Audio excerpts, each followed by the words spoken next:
with the sun in my eyes. I'm still Doug Ford, Head of Community Learning. Yes, this event every year, it seems we have to have a celebrity now to mark the Holocaust. That's a rather strange development, isn't it?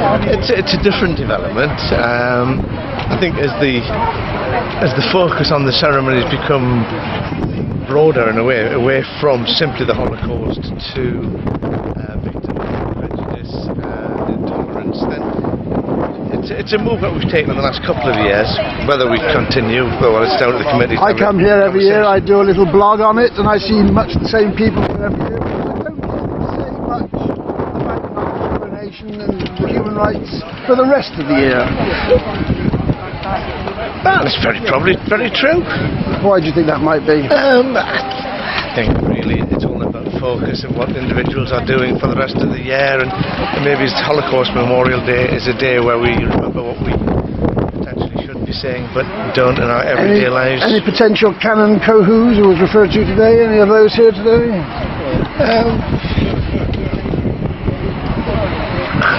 I don't really know. As our guest speaker today, he suffered very badly, but it was a chance. He wasn't campaigning, he was a teacher in a different country and picking up. Possibly a victim of circumstance, like many people of intolerance are. Which is what the Holocaust is, of course, all about. Yeah. But from the victim's perspective, I don't know, it's all very a little bit sanctimonious, but I get the feeling it's a rather hollow Holocaust memorial from my perspective. From your perspective, yes. You don't think there's something that ought to be rather more come out of this? People ought to go away and do a bit more active campaigning as a result of this? Maybe yes, but that's down to individuals, down to different organisations, who are represented today. Amnesty, Human Rights Group are here laying a wreath for the first time this year. And that's possibly more their brief than the very ad hoc Holocaust Memorial. Later in this year we've got Jersey Reform Day to celebrate a genuine human rights movement. It originated in the 1760s. Now I rather suspect that a lot of these people who are here today won't be celebrating on that day.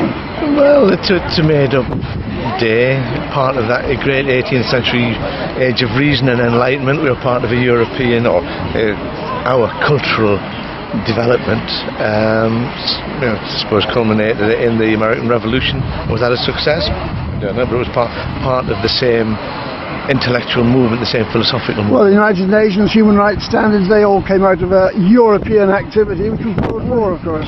Yeah, and even before that, you do have certain philosophical movements, political movements, which gather momentum over the years, and some have taken decades to come to fruition, some centuries, and of course what we would like to be potentially a norm has for centuries not been the norm. So you are kicking human nature. Has Jersey Heritage and similar groups got their act together for Jersey Reform Day yet? Are they planning a celebration? The whole question of Jersey Reform Day, what are we celebrating? Are we celebrating what I've always thought of more of a Blue Peter riot as opposed to a real political movement? Possibly not, but then I don't think we've had enough research, and I agree with your point that what we do need to be doing is looking more closely at island politics in that era and how it ties in with the wider movement throughout Europe. And of course what put everything out of kilter here is once the Liberals got into position of power, the French Revolution broke out, and so the politics of necessity kicked in. But I think certainly there needs to be much more research done on that period. I think you may be getting 200 years. You don't think 200 years is enough? I don't think the problem has been addressed. I wonder why that is then. I think a number of reasons. One is the nature of history. One is the nature of people.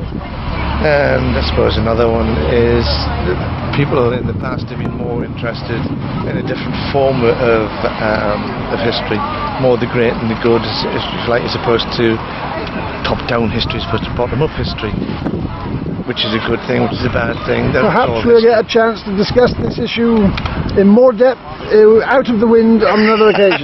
without you getting knocked down, that would be cool. Okay, thanks a lot.